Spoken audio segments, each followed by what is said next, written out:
Hi students, I'm Dr. Anandi. Welcome to my channel Make Biology Simple. In today's video, we are going to see the enzyme kinetics for the first year BDS students.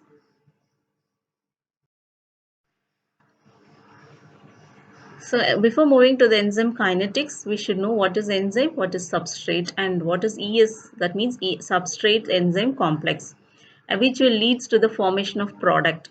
So we know what is enzyme. Enzyme is a biocatalyst which fastens the reaction, and this enzyme will be synthesized in our living cells, and it is a protein in nature. Substrate is nothing but any compound which come and bind with the enzyme and produce a particular product uh, according to the necessity of your living cells.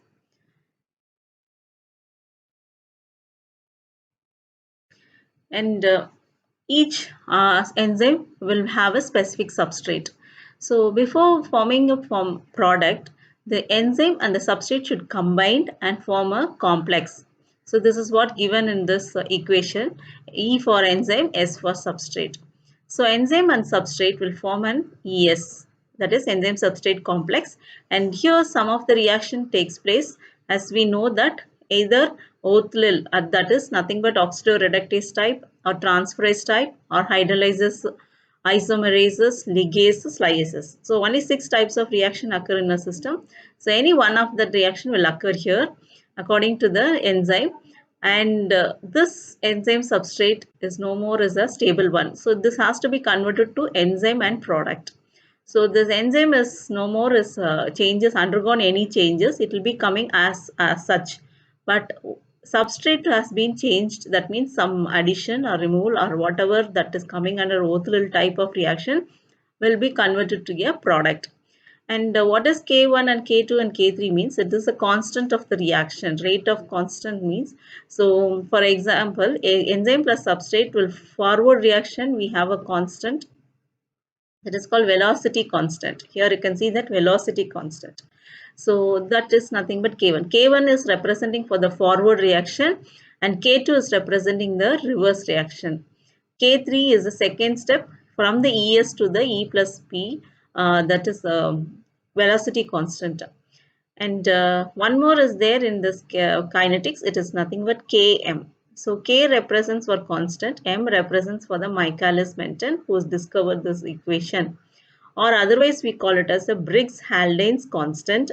And the formula is given as Km is equal to K2 plus K3 by K1. So Km is nothing but velocity constant at the rate of reaction K2 plus K3 by K1. Here, so now we are going to see what is the rate of a reaction. Rate of a reaction or velocity of the reaction. So that is represented by V. So V is velocity is equal to, so here we are given that measured velocity, V for measured velocity. V max is nothing but the rate of the reaction at the maximum or the optimum level. S is the substrate concentration and Km is the Michaelis-Menten constant. So here, therefore, the Michaelis-Menten derived an equation V, that is measuring the rate of a velocity of a reaction, V is equal to V max S by Km plus S. So V max is nothing but velocity of the maximum level, and S for substrate, and Km for the Michaelis-Menten constant, and S for substrate. So this is the Michaelis-Menten equation, and from this we are going to find out half V max. That is why we are going for half V max, means to derive the Km value.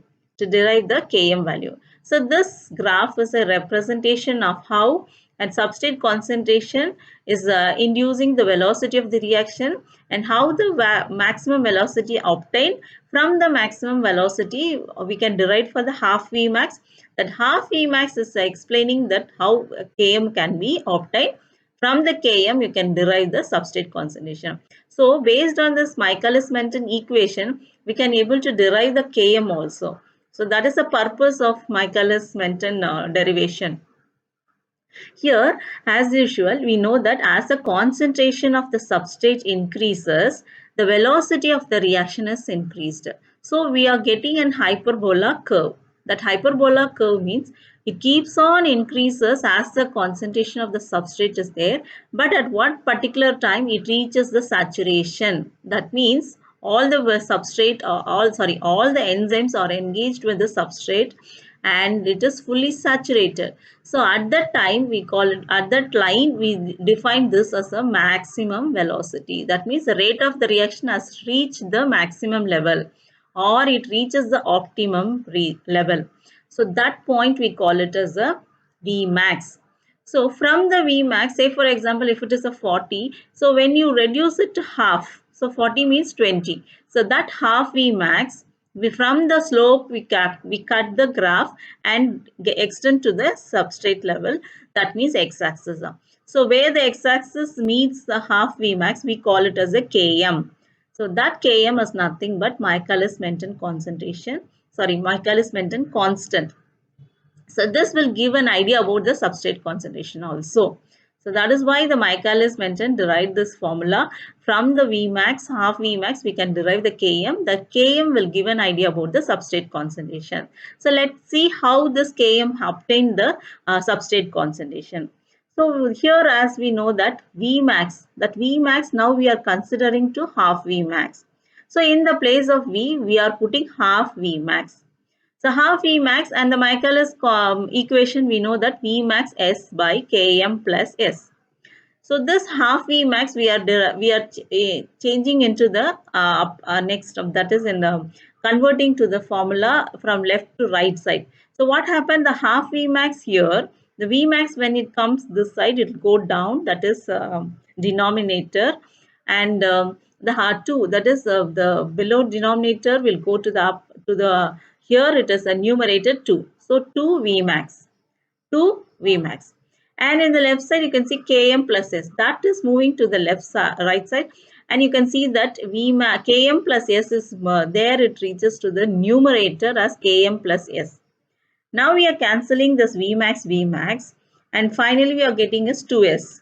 And here in this position, Km plus S. So when we move this S to the left side, so we are getting S. So plus S, when you move this side, it becomes minus S. So 2S minus S is nothing but 2S minus S will have a S. So that is Km is equal to X. Finally, we derived the Michaelis-Menten constant as S. So K stands for the constant and M stands for the Michaelis.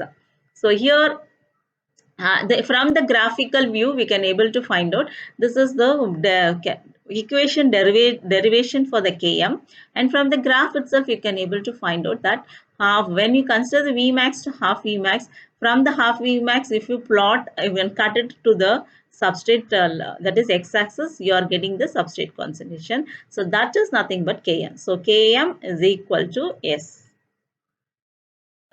Earlier Michaelis-Menten equilibrium or equation is, you can see that it is a hyperbola curve. Hyperbola curve.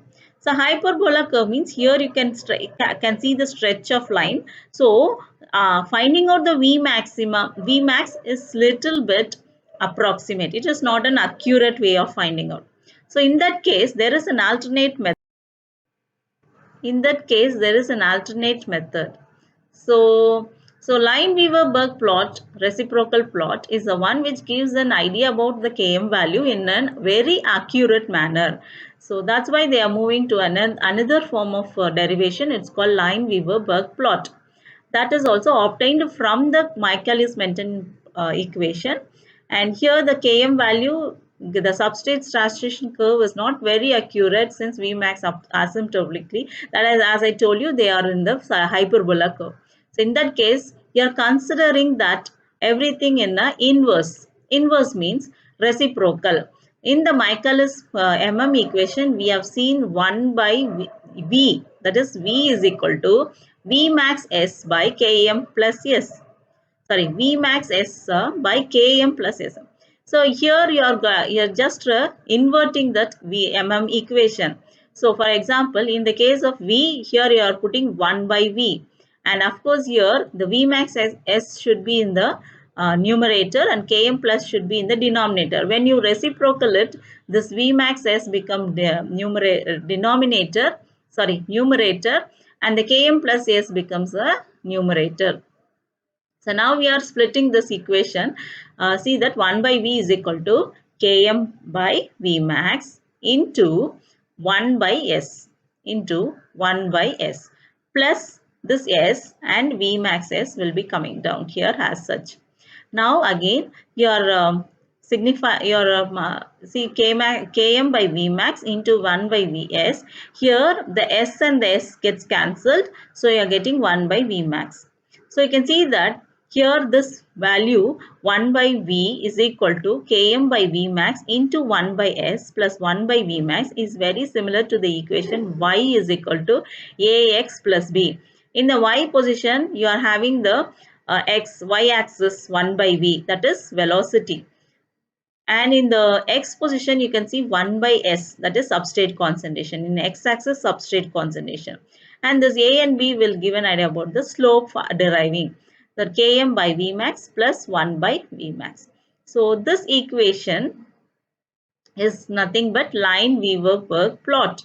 1 by V is equal to Km by V max into 1 by S plus 1 by V max. So if you derive like this from the Lineweaver burk plot, you can able to arrive the Km value more accurate. So that is the significance of finding out the LB plot than the MM plot. So MM represents Michaelis-Menten plot.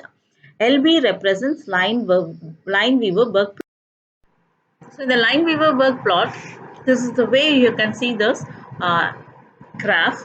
Here it is y-axis. You know, in a graph, it can be divided into 4 quadrants. One is plus y-axis, plus x-axis, minus y-axis, and the below one is minus x-axis. Here in the LB plot, when you plot the graph, you can see that this slope is extended to the minus x-axis. So the y-axis is 1 by V, x-axis is 1 by S, and as the concentration of the substrate increases, the velocity also increases, and when you plot the graph, you can get the slope like this. And this is the point where we consider as a half V max. That is nothing but intersection of the x and the y-axis. And when you extend the slope here, you can see that it touches the minus x-axis, that is minus 1 by km it represents. So minus 1 by km is nothing but you can define that it as a Michaelis-Menten concentration towards a substrate affinity of the enzyme. So here it is touching only one point. So that's why we are telling that this Lineweaver-Burk plot will give a very accurate result than the MM plot. So that is the main significance of deriving this LP plot. So I hope you understand this enzyme kinetics concept in a very easy manner.